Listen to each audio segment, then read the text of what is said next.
میں یہ پوچھتا ہوں، خیر بس آپ اندر غور نہیں کرتے، مت کرو، صرف میں آپ سے ایک پوچھتا ہوں، رسول اللہ نے دنیا کو پکڑا تھا یا دنیا کو چھوڑا تھا؟ ہاں پکڑا تھا کبھی؟ بہت جنگ بدر فتح، غنیمت ملا، رسول اللہ نے کیا لیا؟ کچھ نہیں لیا، اللہ نے غنیمت دی، رسول اللہ صلی اللہ علیہ وسلم نے نہیں لیا۔ حنین کی جنگ میں مسلمان بہت مالدار ہو گئے، وہ پہلا موقع تھا جبکہ مسلمانوں کو عیش و عشرت کی ہر چیز نصیب ہوئی۔ سن لو میری بات، بہت سا مال غنیمت آیا، یہاں تک کہ رسول اللہ صلی اللہ علیہ وسلم کی ازواج مطہرات نے خود رسول اللہ سے کہا، لوگ تو کافی مالدار ہو گئے، اتنا مال غنیمت آیا ہے کہ سب کے سب مالدار ہو گئے، مگر ہم کو کچھ نہیں ملا، ہم کو ہمارے گھروں میں کچھ نہیں آیا۔ تو اس وقت میں رسول اللہ کو اللہ نے سکھایا تھا، تو رسول اللہ کی زبان سے نکلے قرآن کی آیتیں نازل ہیں، آپ پڑھ کر دیکھیں تو آپ معلوم ہوگا۔ اے رسول اپنی بیویوں سے کہہ دو، ان کنتن تردن الدنیا وزینتہا، اے پیغمبر کی بیویوں اگر تم کو دنیا اور دنیا کی زینت چاہیے تو آؤ، میں تم کو دے کر طلاق دے دیتا ہوں۔ وَإِن كُنتُنَّ تُرِدْنَ اللَّهَ وَرَسُولَهُ، اور اگر تم اللہ اس کے رسول کو چاہتے ہو تو آؤ، میں جیسا رکھنا چاہتا ہوں ویسا رکھو۔ یہ کب کی بات ہے؟ یہ رسول اللہ صلی اللہ علیہ وسلم کے دور کی بات کر رہا ہوں۔ تو کیا رسول کے پاس دنیا تھی؟ اگر دنیا ہوتی تو رسول اللہ کے ازواج مطہرات جن پر ہماری مائیں قربان ہوں، وہ بھی ان کا دیکھ دیکھ کر کہے کہ ان کے پاس تو وہ ہے، ہمارے پاس کچھ نہیں۔ مہدی موعود علیہ السلام نے دنیا کے سامنے کس کا نقشہ پیش کیا؟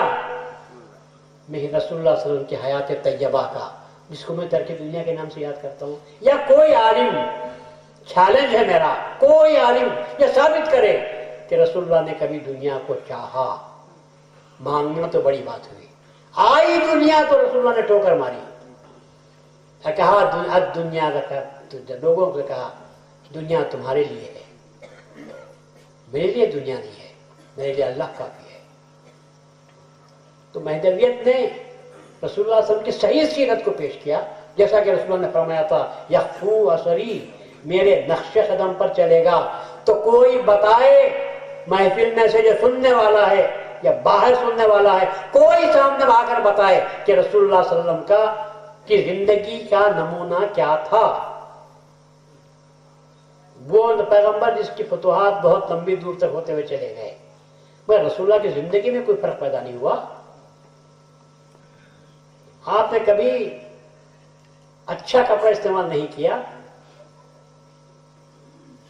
فرمایا مرتے انتقال کے وقت میں، وصال کے وقت میں بھی، کپڑوں کو میرے دھو دو اور انہی کپڑوں میں مجھے دفن کر دو، اس لیے کہ نیا کپڑا زندے کے لیے اچھا معلوم ہوتا ہے، ہمارے لیے اچھا نہیں معلوم ہوتا۔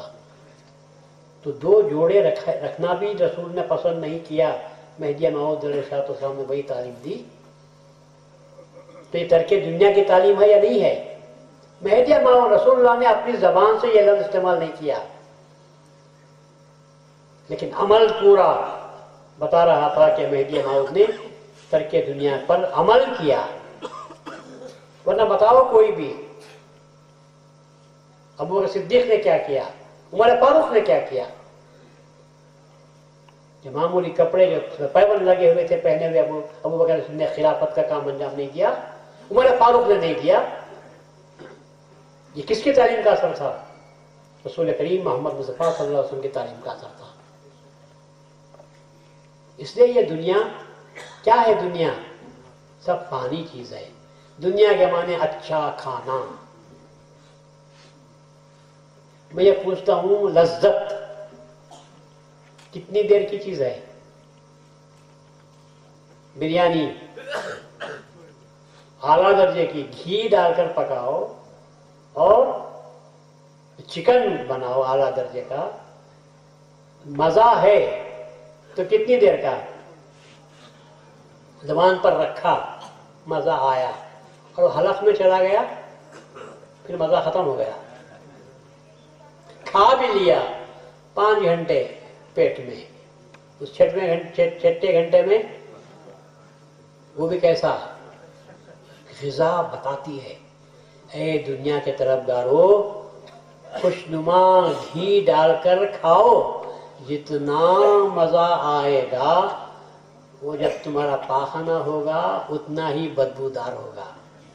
6 گھنٹے میں یہ حالت، انسان اشرف المخلوقات پیٹ بھر کر کھاتا ہے، اشرف المخلوقات کے پیٹ میں چیز جاتی ہے، اور 6 گھنٹے کے بعد وہ چیز کیا ہوتی ہے معلوم یہ ہوا، غلط مت سمجھو، بری جگہ چیز جاتی ہے تو برا اثر دکھاتی ہے۔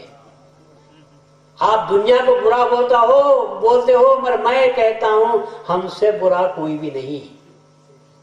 ہم نہائے جمعہ کی نماز کے لیے، 1 بجے نہاؤ آپ، اچھے 2-3 اچھے صابن سے خوشبو، اس کے بعد عطر لگاؤ، کپڑے پہنو، نماز کو جاؤ، ایک فاصلہ چلتے ہوئے آدھا میل کا، اور جا کر نماز پڑھو۔ اس کے بعد بازو والا خود بولے گا کیا ہے بھائی، میرا پسینے کی بدبو آ رہی ہے۔ یہ پسینہ کہاں سے آیا؟ باہر سے آیا؟ تم تو نہا کر گئے تھے، پسینہ کہاں سے نکلا؟ تمہارے بدن میں سے نکلا۔ لوگوں کو بدبو دینے والے تمہارے جسم کی ہوا خارج ہوئی، لوگ ناک پکڑ لیتے ہیں، کہاں سے آیا؟ تمہارے پاس سے آئی۔ تم نے تو غلط کام نہیں کیا، تم نے تو بدبو کی کوئی چیز نہیں کھائی۔ ہاں، سیب کو سونگا بڑا خوشبودار تھا، آپ نے کھایا تھا، مگر لوگ تمہارا بازو بیٹھنے کے لیے تیار نہیں۔ تم سے بدتر اور کوئی چیز ہے؟ اسلام نے تعلیم دی، مہدویت نے تعلیم دی ہم کو کہ تم بھی خود پیدا کر سکتے ہو۔ عشق نبی، عشق خدا پیدا کر کے دیکھو۔ ارے وہ عشق پیدا کرو، تمہاری خوشبو پر فرشتے پریشان ہو کر آ جائیں گے، صحبت میں تمہاری اختیار کریں گے۔ صحابہ کرام کے سامنے رسول اللہ صلی اللہ علیہ وسلم کے صحابہ کے ساتھ کیا فرشتے آتے نہیں تھے؟ جبرائیل جو رسول اللہ صلی اللہ علیہ وسلم کے پاس آتے تھے کیا حالت میں آتے ہیں؟ جبرائیل کیا تھے؟ جب وہ آتے ہوں گے رسول اللہ صلی اللہ علیہ وسلم کی خوشبو سے خود وہ اپنے آپ کو معطر کر لیتے تھے۔ فرشتوں کا کیا مقام ہے؟ جب فرشتے آتے ہیں تو کہتے ہیں فرشتے آتے ہیں تو حضرت عثمان غنی کے تعلق سے رسول اللہ فرماتے ہیں یہ اتنے با حیا ہیں کہ فرشتے بھی آتے ہیں تو ان سے حیا پکڑتے ہیں، ان سے حیا پکڑتے ہیں۔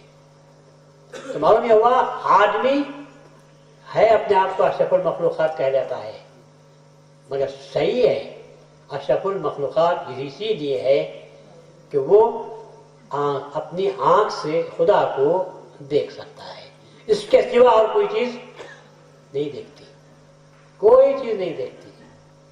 ہم فرق کرتے ہیں دیکھ کر۔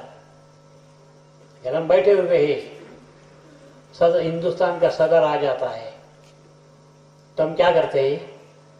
سمجھتے ہیں کہ بھئی انڈیا کا پریزیڈنٹ آیا ہوا ہے، جگہ دیتے ہیں، بلاتے ہیں، بٹھاتے ہیں، سب کرتے ہیں، اس لیے کہ ہم کو تمیز ہے۔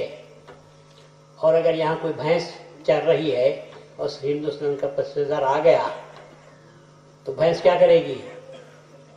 یوں بھی دیکھے گی، پھر اپنا چرنے میں لگے، کون آیا نہیں معلوم، کیا ہوتا نہیں معلوم۔ تو اشرف المخلوقات ہے صرف ایک ہی وجہ سے کہ تمہارے پاس دیدار ہے، تمہارے پاس احساس ہے۔ اگر دیدار نہ ہو تو کچھ بھی نہیں ہے، اور تمہارے سوا کسی میں یہ باتیں نہیں ہے، احساس نہیں ہے۔ تو حضرت مہدی موعود نے جو دیدار کی تعلیم دی، یہی فرمایا کہ تمہارے میں دوسروں میں جو فرق ہے وہ فرق یہ ہے کہ تم خدا کو دیکھ سکتے ہو اور دوسرے کوئی مخلوق خدا کو نہیں دیکھتی۔ اب لوگ انکار کرتے ہیں، میں سمجھتا ہوں انکار کرتے ہیں تو تم جانور بننا چاہتے ہو۔ انسان بنو اور ایمان والے بنو، انسان بنو احسان والے بنو، اور عبادت کرو تو وہ عبادت کرو کہ جس پر فرشتے بھی ناز کرتے ہیں۔ فرشتے بلانے کے لیے آئے اور چلو جنت میں، تو لوگ کہیں گے، کہنے والے کہتے ہیں ہم کو تمہاری ضرورت نہیں، ہم نے جس کی عبادت کی اس کے پاس ہم جائیں گے۔ وہ تمنا کریں گے، جنت تمہاری تمنا کرے گی۔ اور یہ بھی یاد رکھو، یہ جملہ لے کے جاؤ میرے پاس سے، جب میں کہتا ہوں کہ انسان اشرف المخلوقات ہے